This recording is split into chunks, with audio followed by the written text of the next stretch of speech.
Okay. So, supercharge your mojo, how a diverse membership creates a more dynamic club. So,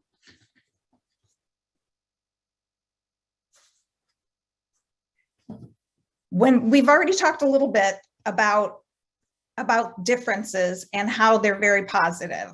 When someone, we all have different life experiences, and that's a really positive thing. And these differences are because of life experiences, our families who were raised around, and just our being in the world. For example, as a woman, I may have different experiences than a man, and neither one is better or worse, but it's just recognizing that we see things a lot of times differently. And that is really important when we come together as a team, because we want diversity of thought. And that's how we increase our ability to innovate. When we're all kind of in a group think, we're not as innovative, and we also, we don't problem solve as well. So that's why diversity in a group is so good. So by the end of the session, participants will understand that appreciation for diversity is about being inclusive and valuing the unique perspectives and lived experiences of every individual. Have an increased appreciation for the value differences bring to our club and to our leadership as well. And to have some new strategies to take home to increase the diversity of your membership. Okay, so let's do a word of the day here. Mojo. Mojo is a quality that attracts people to you and makes you successful and full of energy. Another way to think of it is just that something special that you just can't put your finger on that makes a person very dynamic and gives them this magnetism that just seems to attract people to them. So that's what Mojo is. And being the word of the day, I need to give it a use in a sentence. So our use is, as a result of attending the Toastmasters District 38 conference, the officers found their mojo and their club quickly saw an increase in new members.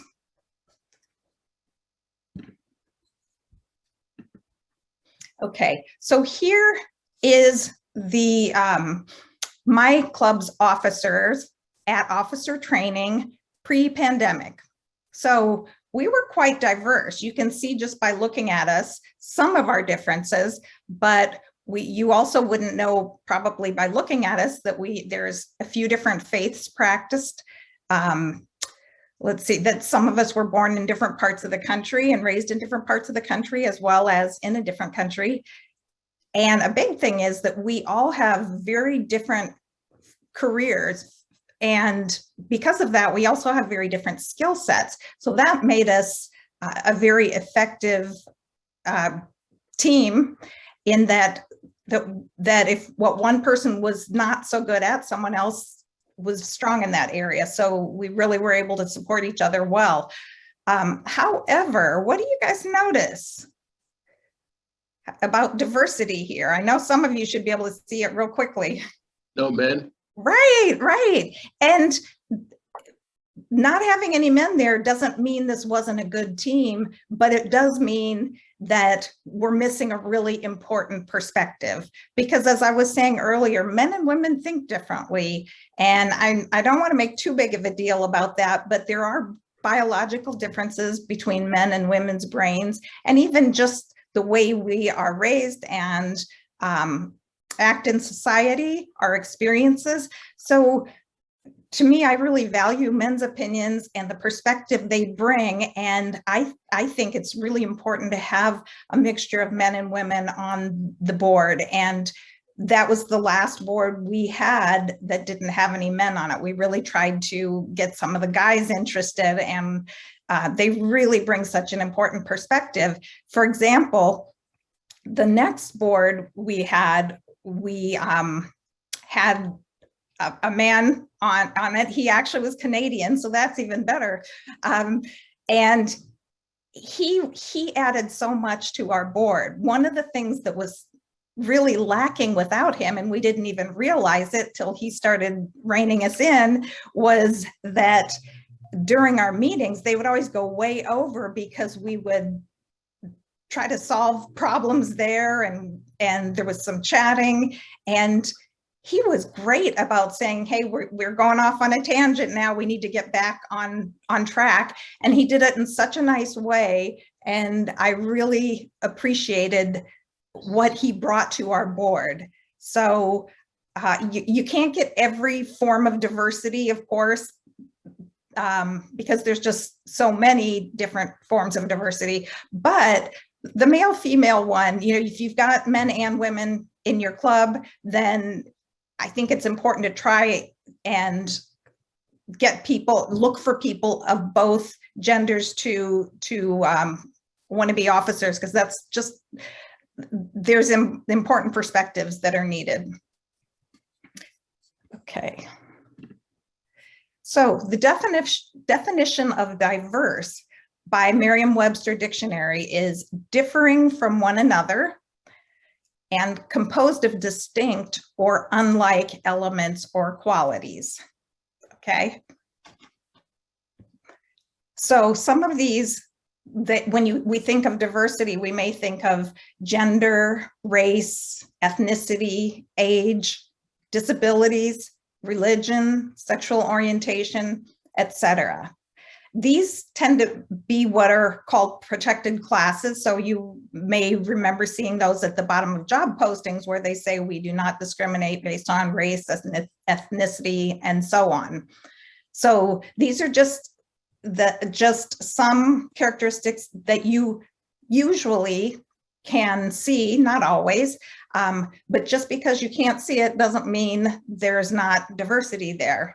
And before I forget, I also want to say I'm not trying to pigeonhole people, because I know within any group, everyone is an individual, and no two people are going to be the same or have the same life experiences. But for example, a man, I can try to be sensitive, but there's no way I can understand what it's like to be in a man's shoes.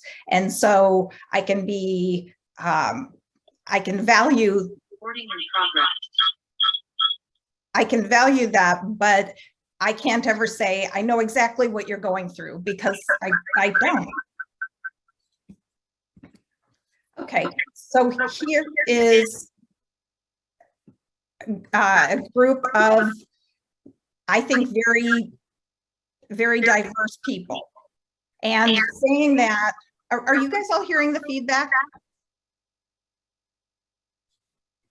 Okay, I'm getting a lot of feedback on this end. I'll try to talk through it unless Rhonda wants me to stop at some point.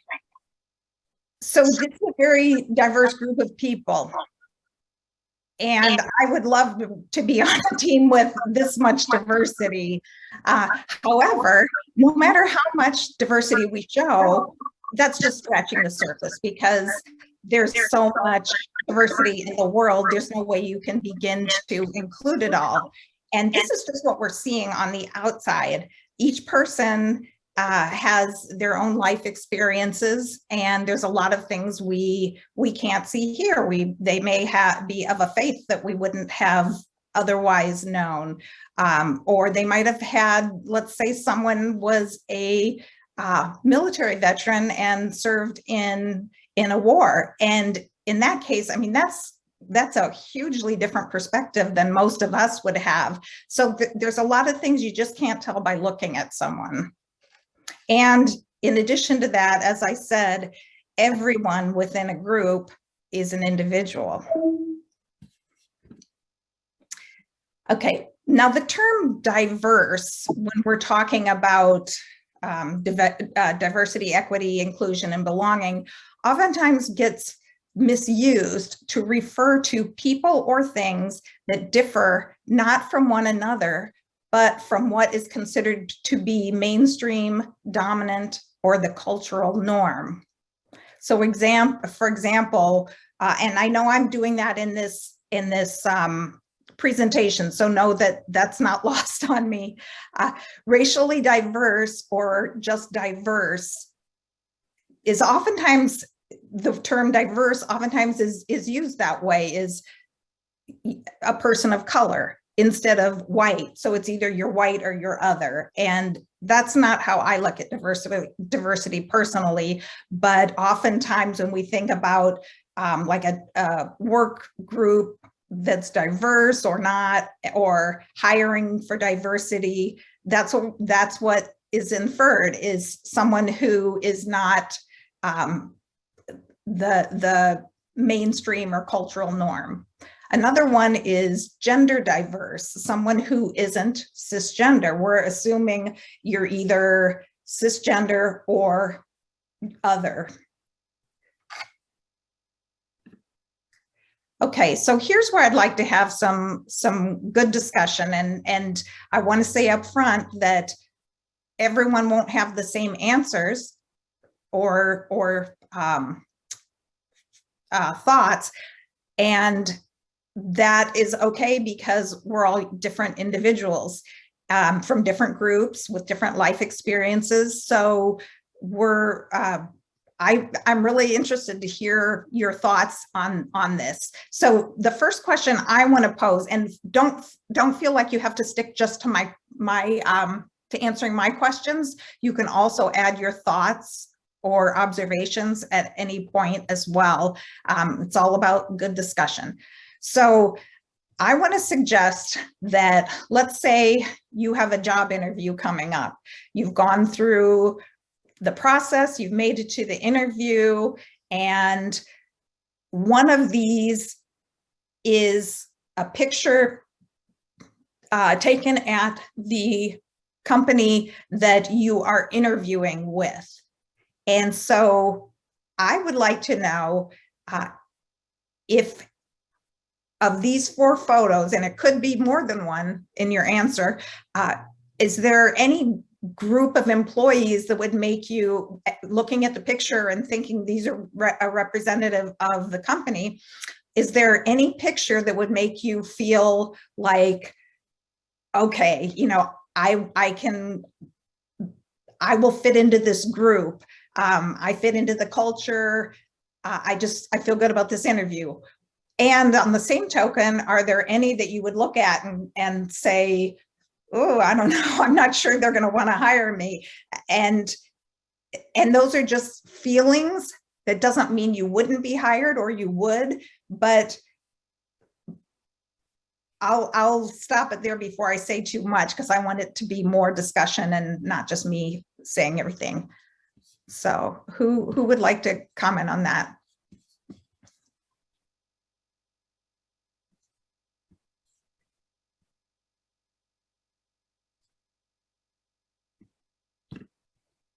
I'm not seeing I'm not seeing everyone. So if someone's hand is up, please go ahead and just speak.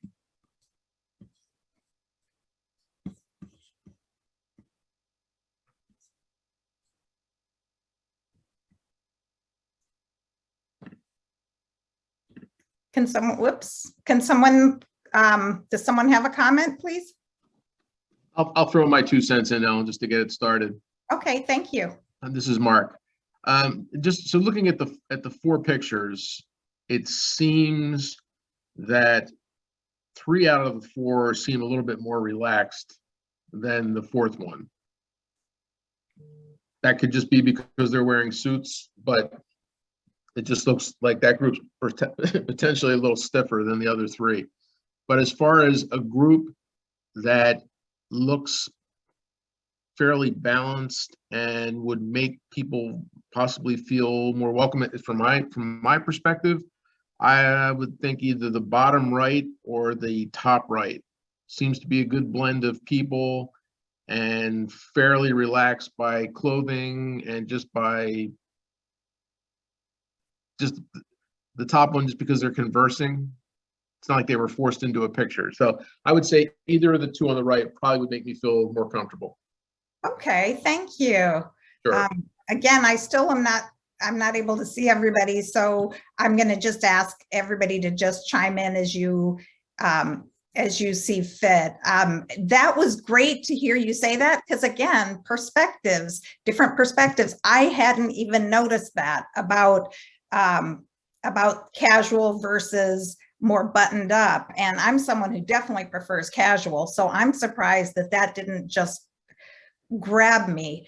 What I noticed, because I personally am doing a job search, and that's what made me think of this, is that when I start looking at a company I'm interested in, and then if I see like a picture of groups, like sometimes their websites will show pictures, or even they'll have Instagram accounts or whatever. If I see a company that it's like all really young people, usually that's like tech or something, or I feel like, and it's all it's subjective because it's not guaranteed. It's just the way I'm thinking. But I look at that and I think, okay, these people don't look like me. They're all young people. That's who they want, because that's who they're hiring. Now, they may have other people that are not like that, but I notice when I look at a picture, if I don't see someone or multiple people, even in groups that I belong to, or at the very least, a diversity of employees, I tend to feel like I'm not going to have much of a shot at this. Because, for example, with the young people, I love working with young people. However, when you see only young people, that makes me feel like they don't really want to hire someone my age. And it makes me feel like maybe they buy into the stereotypes of, that I don't see as true with the people my age that I know, but just some of the stereotypes that exist about people who are, in their 50s or above can be, oh, they are too tied to the old ways, they don't want to change, or they don't have as much energy or whatever. That's just not true of most people I know, but that, age discrimination is alive and well, as are many forms of discrimination. But we tend to notice the ones that affect us the most. So, but that one I can tell you is alive and well. So for me, I really notice, like, for example, the bottom one, I see a lot of young people. And then I see the older woman in the middle, which makes me think that it's probably some group that they're doing something with youth. I don't know, but she seems to me like maybe she'd be the mentor or something. But I do like the fact that they've got kind of a diversity of people, that everybody doesn't look the same. We've got males and females. We've got more than just white people. I like that. That pulls me in. And so I would feel like, even though most of them are younger, I'd feel like, well, they seem open-minded, and that they aren't looking for a specific type as much. So I feel like I might have more of a shot. I'd feel the same way in the picture above that. And the one with the people from all different countries, I feel like they value different perspectives, different cultures, and that I would feel welcome there. Just by looking at the picture, I should say, I feel like I would feel welcome there. You never know till you get there and meet people, but that would be an environment I'd feel very comfortable in. Now, when I get to the bottom left one, I would look at that picture and think, I don't fit in there. First of all, because I am more casual, but not that I can't dress up. But when I see mostly men, it makes me feel like like whoever's doing the hiring isn't really interested in hiring many women. And I also notice most people there are white. And notice I said most, because there are some women there. I see a couple African-American men, and I don't have my glasses on, so there may be more diversity that I'm not, more visible diversity than that I'm not recognizing. But it's what we notice. And for me, I would be much more nervous interviewing in a company like that. I'd probably do a head trip on myself thinking they're not going to see what I have to offer, where in maybe one of the other groups, I would feel more seen and valued, because a diverse work group makes me feel like I have more of a chance, that they value individual differences more. So yeah, so Ellen, yes. I'm seeing something. Yeah, I appreciate what Mark said. I think that's certainly valid. And frankly, what turns me off, if you will, about the fellows in the lower left, looks almost like a law firm photo. Yeah, and it looks, they're not really smiling. It doesn't look very warm and welcoming. And then when I look at the top left and the bottom right, beyond the diversity, if you will, of the people and folks, they're smiling. It looks like it'd be a place that's like, hey, like we could get along, have a few laughs, we get our work done, we're all good. And then when I go to the top right, it's the picture, it's a little far away, so it's a little harder to tell what their facial expressions are. And there's several of them that have their backs to us. Yeah, but the thing that ends up being a little bit intimidating to me as an older dude is, like the nice monitors and all that. And it's like, techie. It's like, oh yeah, I'm like so good at that. I couldn't get on the Zoom meeting, so who knows.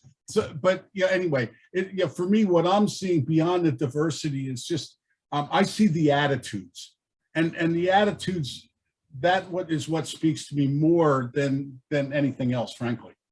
That's great. That's really great. I hadn't thought of that. And as you can probably tell, I really love different perspectives, because it just makes me, my brain just opens up more, and I get out of my kind of stale way of thinking. And each time I get a perspective that I hadn't thought of, it just kind of pushes the boundaries out a little more. So thank you. That was awesome. Anyone else?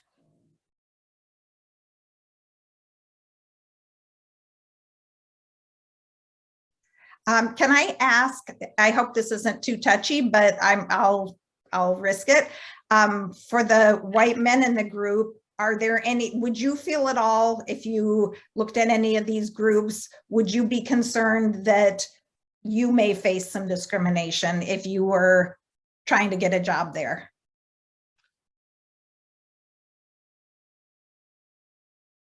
I certainly can't speak for anybody else, but I would not, I think that, and part of it, frankly, is due to Toastmasters and, what I've learned in Toastmasters, but I just go in there and put my best foot forward. And if for whatever reason they didn't like me, it's like, oh well, it's their loss. Yeah, good. Mark? I was just going to say, strictly based on percentages, and I didn't do a percentage of the bottom left, but the top left, clearly, as far as white males, I see perhaps 2, possibly 3 out of that large group. So just from could I fit in? Yes, because I feel like I can fit in with anybody. But from just based on the group itself, it seems that the other 3 pictures are more blended, if that's the proper term, as far as the mix of people. So I think the top left is more unevenly skewed. The other 3 are a good blend of people, if that's the proper way to say it. Okay, thank you. Yeah. May I share something? Oh, please do. Yes. Hi, this is Janice Coleman. Mark, I don't see any Caucasian gentlemen up in that upper left hand. Neither do I. None. None. What about the guy on the far right with the white head scarf? Mm-mm. No? No, Mark. You're talking about top left? Yeah, the top left. If you move the arrow a little bit to the right, a little Yeah. further to the right, all the way to the other side of the picture. Oh, here? Right behind the white lady. Okay. You know what, I would um, probably say that that is going to be Middle Eastern? Middle Eastern. Yes. Middle Eastern. I would agree. But I'm just saying that, Mark, but you know, we always have to kind of engage each other. So Of course. Mark and I are in the same club, Ellen. So oh, well, no, that's good. This is what I'm looking for because I love positive, healthy debate. I mean, you can, and this, I wasn't looking at it as that it was a debate or anything, but disagreeing can be really good as long as you're not afraid of it. That as long as you're respectful to each other and look at it as we always agree to agree, right, Mark? Absolutely. That's how we do it. Well, when I was putting this together, I did notice that too. I looked and I was thinking, oh, such great diversity. And then I thought, oh, I don't see any white males there. It's because I was thinking in terms of if I were applying for a job and, I was thinking as a different kind of person, like for myself, an older white woman, and then so I thought, oh, I would probably feel comfortable or welcome there. Then again, I have to share a perspective that I have because of something you can't see about me is I was a Spanish teacher for 10 years. So I'm very focused on other cultures. I love other cultures. And to me, that looks like a group I would love to work with. So I don't feel like that would be a group that I'd be nervous to interview with. But the one below, I feel like, I don't see a whole lot of women there. And as Mark said, everybody's kind of buttoned up and you kind of need to see yourself to feel like you're wanted. And that brings me back to having diversity in our clubs, that we have diverse clubs. When guests come and they see people that share some characteristics that they do. For example, as we didn't have a lot of age diversity not that long ago. And then it seems like, and that was something that when I was president, I really wanted to increase our age diversity. And now in our club, I'm so proud to say that we have diversity, age diversity or generational diversity from someone who is a high school senior and is 18 to someone in her 70s. So that is incredible. I love it. And we can mentor each other, reverse mentor. Just the speeches are so different and it makes it so interesting and you're always learning. And I find that so exciting, but I find that so when you're trying to increase diversity, let's say in this case, I was really wanting to increase our age diversity because we were doing pretty well in a lot of other ways. And you start getting one or two, and then when other guests come and they can see themselves in the club, they feel welcome. I mean, I hope we make them feel welcome all the time, but it does help to see someone that looks like you or is the same age as you or whatever.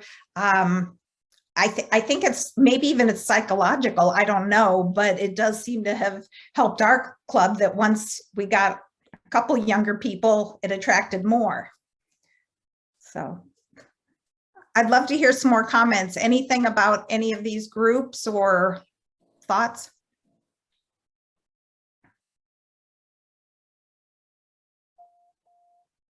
What about the group in the lower right corner? Those of us who are older, and that's a relative term, I know.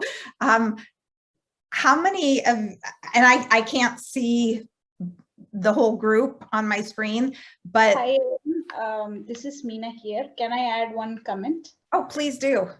So if I were photographing that the leftmost corner picture with the folks with suits, I would have kept that lady in the middle. I think they kind of pushed her in the corner. I would have kept in between those men.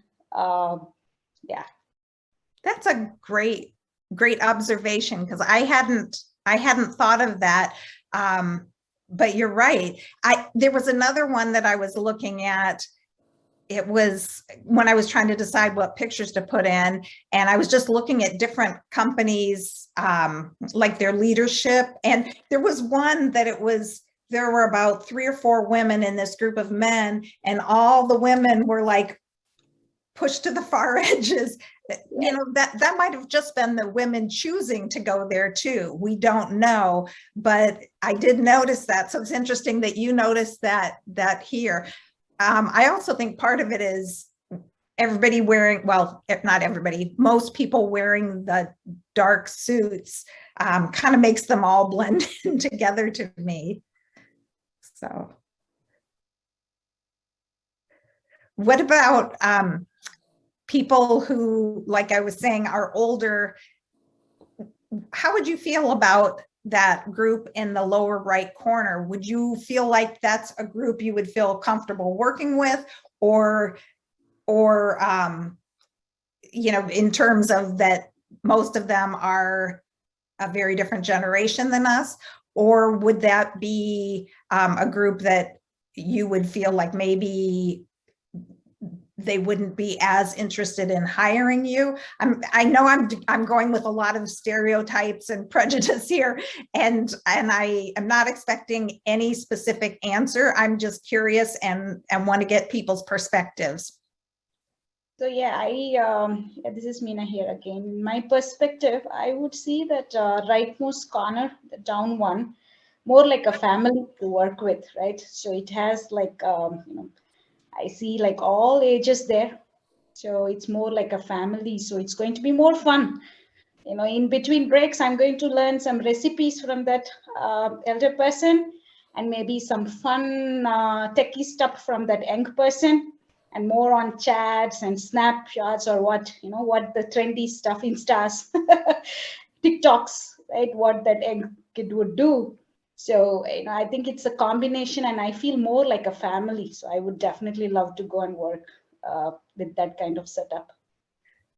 That looks like fun to me too. They look like a fun group, especially, you know, everybody is smiling and they look relaxed, and they just, from the picture, look comfortable, really comfortable with each other.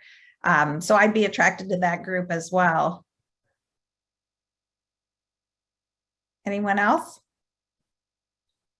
I think looking at a photo, even though when we're looking at the photo, we do have to base it on what our perceptions are about the people that we're looking at. Because as we're thinking about it, the lower left-hand corner definitely looks more like a law firm or an accounting firm or something along those lines. I'm thinking, you know, that you have more probably social services in the lower right and the upper right. And then in the, the lower right and the upper left. Mm-hmm. And then probably the upper right, more marketing, PR, you know, something along those lines. And so we can make a lot of conjecture about who they are and what they do, based, and that's all we can do. Mm-hmm. And until we actually see them physically in their space, and to know why it is that we would actually be applying for a particular job with them. That would make a determination. I mean, it would not be out of the realm of possibility that the lower right-hand corner could actually be a law firm. That's a good point. Yeah. You know, so we just do not know. So, but Ellen, I'm gonna get hired at whatever company I go to. I'm gonna get hired, right? Good for you. I love that Oh, attitude. I'm gonna get in where I fit in. I'm gonna get hired, and I'm gonna wear red. So that lower left hand corner, they're gonna have problem because I'm gonna take a picture with red, like the gentleman with the red tie. I'm taking a picture with a red suit on, so it's just gonna break that whole thing up. I was going to say you would need to be right in the front middle to make it even out, symmetry kind of thing. So that's a great attitude. I love that. And you're right. I said there's no right, no wrong, but I personally agree with you that we're all we can do is look and make inferences. So there's some things that we assume about people because of the way they're dressed or whatever. But you don't know, there could be things that are so unusual about them, unusual in a good way, like maybe like I said, one example was having served in a war. That you probably aren't going to be able to tell looking at somebody, but you can sure bet that it's going to affect the perspectives that they are able to contribute to a group. Or maybe someone has lived in multiple countries. That's going to affect their perspective. I had a friend who, he's a white male, and so you could look at him and make assumptions. However, he grew up in Asia because his dad was a businessman and they did he was over there a lot. So he had lived in South Korea. He had lived in Singapore. He had lived in Japan. So it was really interesting because his formative years were all over in Asia. So you can only imagine how different his perspective is.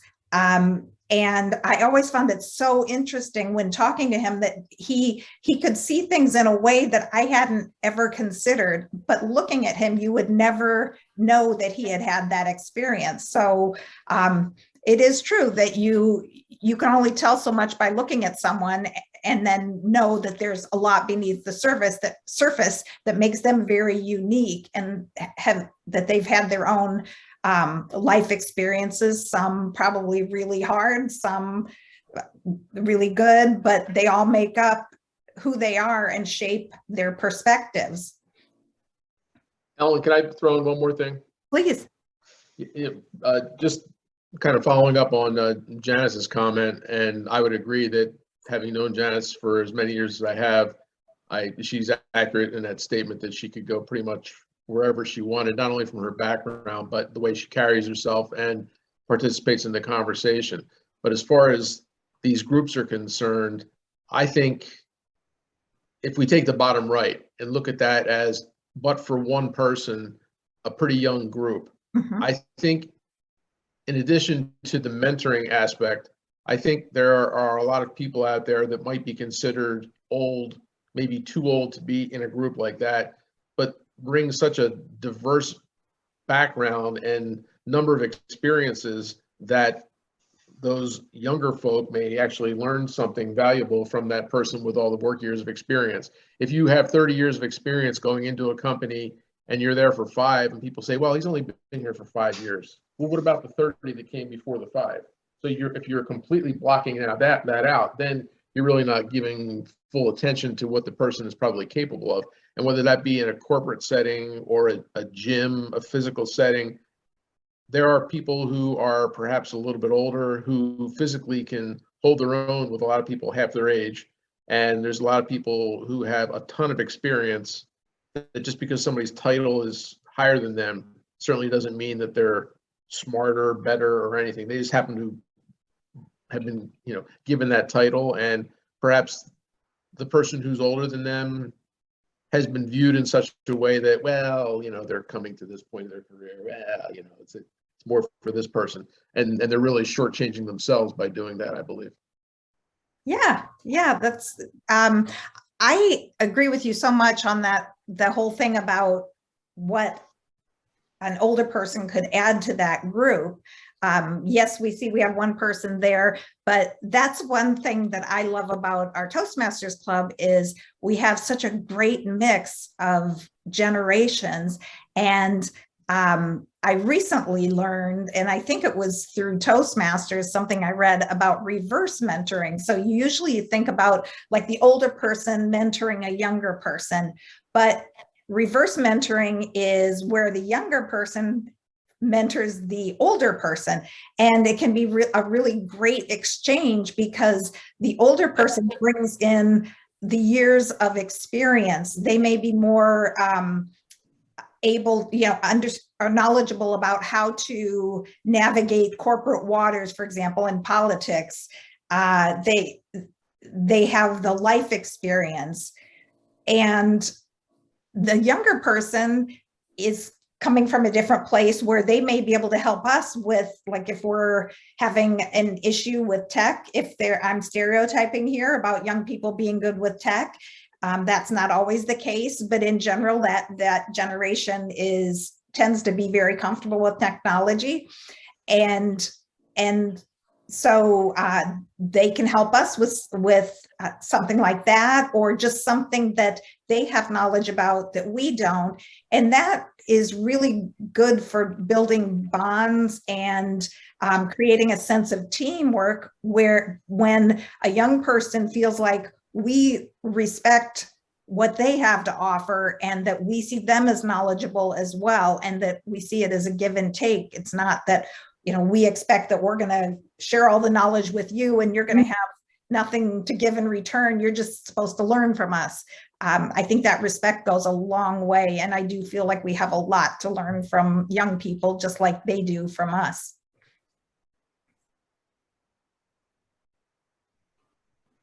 Anyone else?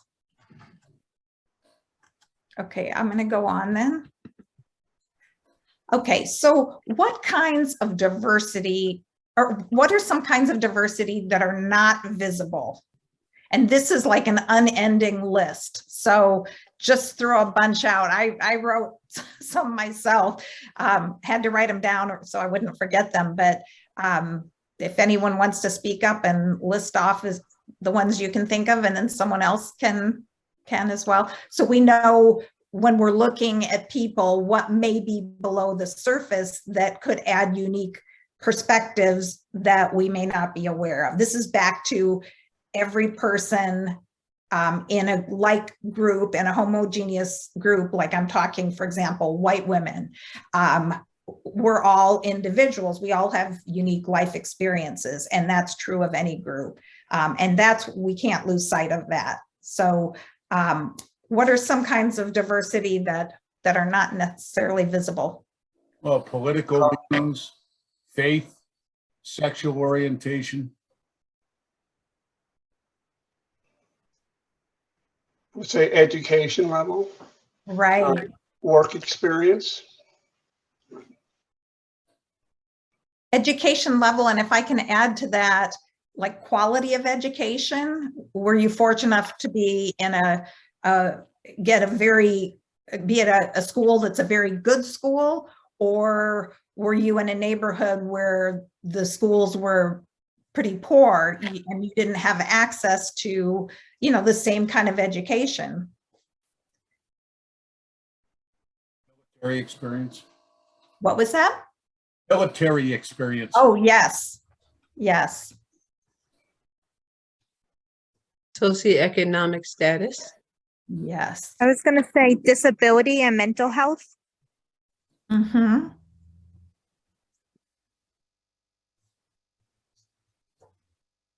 I'll add a couple.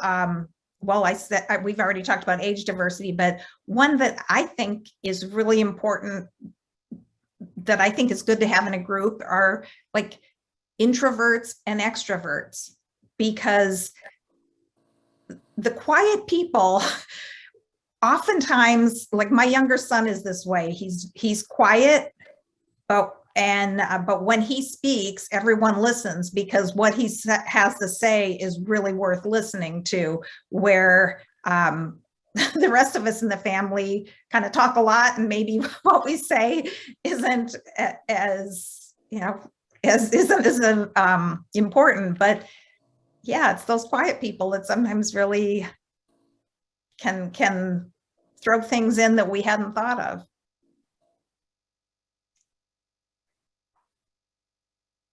What about family dynamics? Like what the family was like that you grew up in, maybe only child versus, you know, a few children, bunch of children.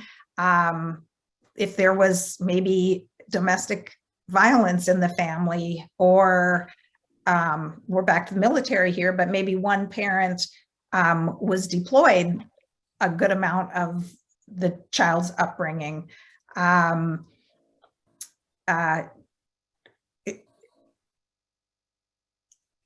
So history of abuse also, that can go along with that. Marital status.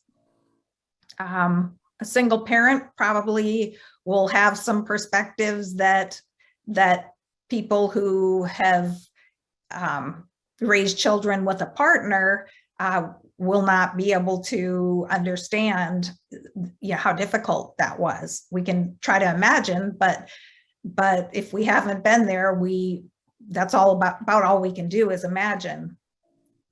What else can you think of?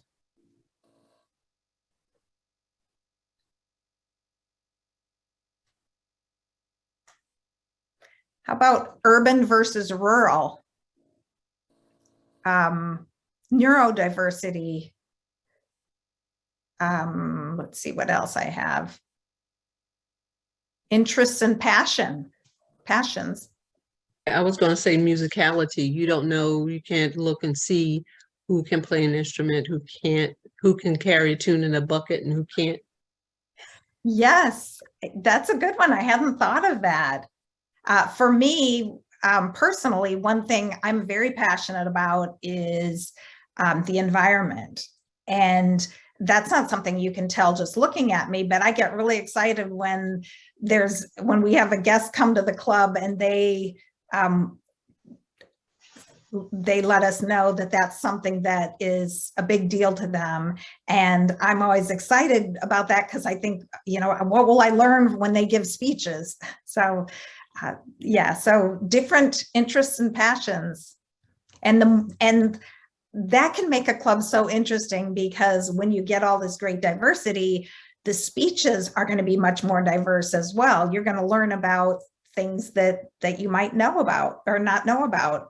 And I love learning. So for me, that's what I love in a speech is when someone's teaching me something new.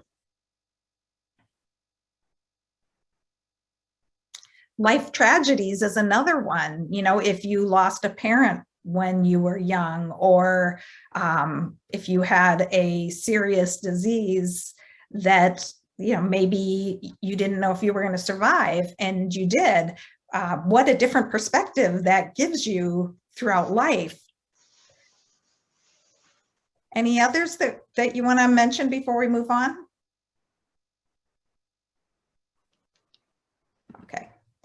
Okay, so how does it benefit everyone to have a diverse club and board of officers?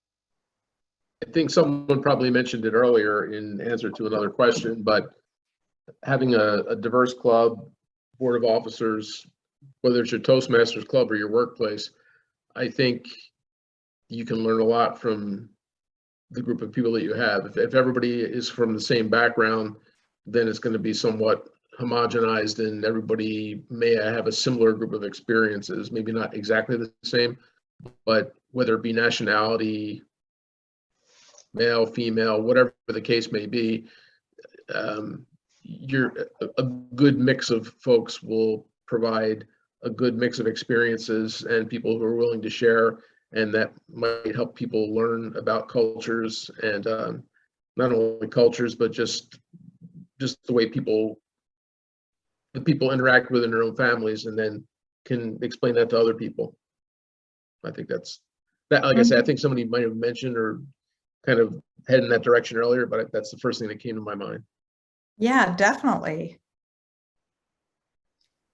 And I like the way you said also in work, because it's not just Toastmasters.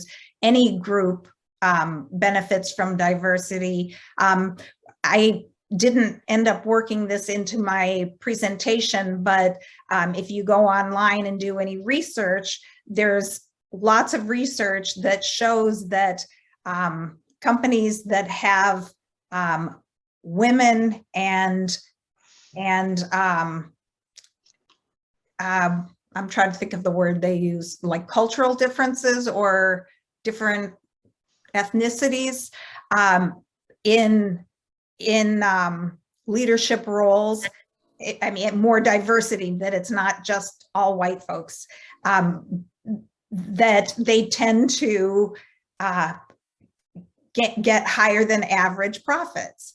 And that really doesn't surprise me, because there's you can be more innovative in solving problems when you've got such diverse life experiences to draw from, that one person may think of something that another person never would have thought of. And I find that in diverse groups I'm in, that we're just much more creative and we can think outside the box, and someone will say something that really kind of pulls me out of my rut a little bit. And when you have that, oh gosh, I'd never thought of it from that perspective before, it kind of gets you thinking, it expands your thinking and makes you think, what else haven't I thought of? And so, yeah, so that is one reason I think it's so important. Yeah, I just want to throw one more thing. Just thought of it from a work perspective, since you mentioned work. I guess I mentioned work and then you kind of echoed it. But last year, our company it put in place something, I think we're calling it employee engagement network groups. And it started out with a group of perhaps six, I'll say six separate groups. There's a group that focuses on LGBTQ. There's another one that's military. There's another one that's disability and wellness. 6 groups like that. And people volunteered to be facilitators for those groups. And then people within our organization, which probably has between 300 and 400 people, started joining these groups. Now it kicked off, but it really hasn't gotten into high gear. They expect it to do more so this year. But that's an opportunity for people, and I'll just go with the disability and wellness because that's the group that I'm the co-chair on. And that's an opportunity for people who aren't necessarily a person who's disabled, but it's really facilitating a discussion amongst people who either have disability within their homes, families, even coworkers, and how to better cope, understand a situation that somebody's going through, or perhaps take ideas from what they hear in these work groups into their homes and families. So I think that's something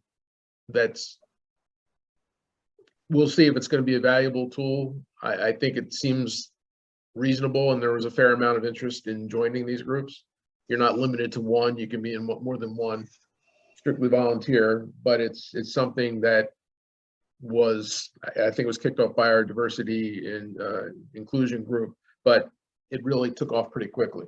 And I think that's something that, I suppose our place has always been diverse to a degree. I've only been there 8 years, but I think more and more it's becoming more and more diverse, broader. And I think something like this will go a long way to have people understand other people's situations, backgrounds, everything. Right. I agree. I have a friend who we went to high school together, and due to a diving accident, he's a quadriplegic now. And this was many years ago. So he's learned to navigate the world very well over the last probably 30 years. But he made a comment to me one time after having been in Washington, D.C. He said, boy, Washington, D.C. is a terrible city for trying to get around in a wheelchair. And I wouldn't have noticed that because I can step off a curb. I don't need the slant in the sidewalk. But can you imagine, I put myself in that position and was thinking, that must be so frustrating to just trying to do something that we take for granted, walk down the street or get in a building. And it really made me stop and think how difficult that must be. Absolutely. That's great. Okay. Whoops. Okay, so I realize we're getting short on time, so I'll try to speed it up a little. But so I look at think of diversity as like what's in your toolbox, and if we're all pretty homogeneous, can you imagine trying to do home projects? You've got several projects you have to get done, and all you have are these wrenches. You're not going to be able to hang a picture or fix that hole in the plaster or whatever. You need more tools. And so think of that like the tools are like different skills and abilities. Whoops, I'm going the wrong way. Okay, so you're going to be able to get more done with a bigger variety of tools in your toolbox. So that's how I see different perspectives, is they help us be able to accomplish different things or see things differently, get things done. Okay, so here's my main question. So how can we attract members from a wider variety of backgrounds to our clubs? And this is something that I'd like us to have to take away, some creative ideas. Where can we look to bring in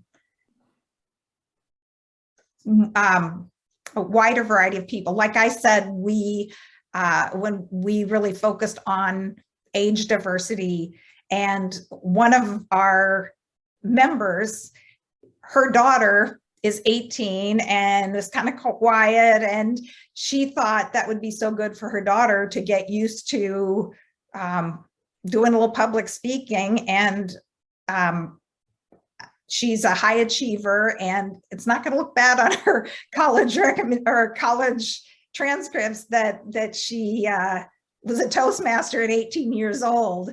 So so once her daughter got involved, and then other younger people started coming, and they'd see someone, hey, she's even younger than I am, that seemed to make a difference. So that's just one thought. What else? What ideas do you guys have?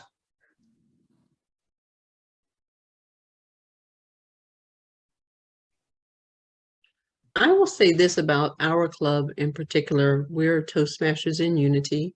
We're in Mount Laurel, New Jersey. And I don't know if you noticed this, Mark, and Melissa's on here as well.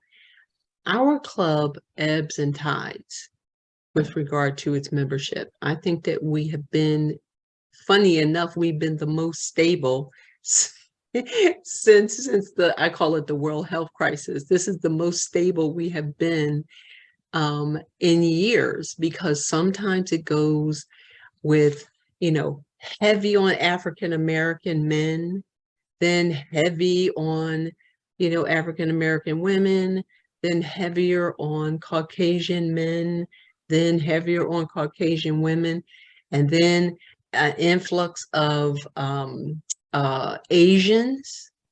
Have you noticed that, Mark? Yeah, absolutely. Yep. Yeah, we were, and right now we have a pretty balanced level of diversity. Some younger, some not as young. Yes, raise your hand, Mark. I was waving to the younger, Janice. And so I think it is important, but also just kind of know the style of your club and watch. I mean, I thought it was pretty funny to watch how we just went from, and we stabilized at this juncture in funny enough, in one of the most unstable times in my lifetime. Our club is actually stabilized. So I just can't wait to see what the next trend will be.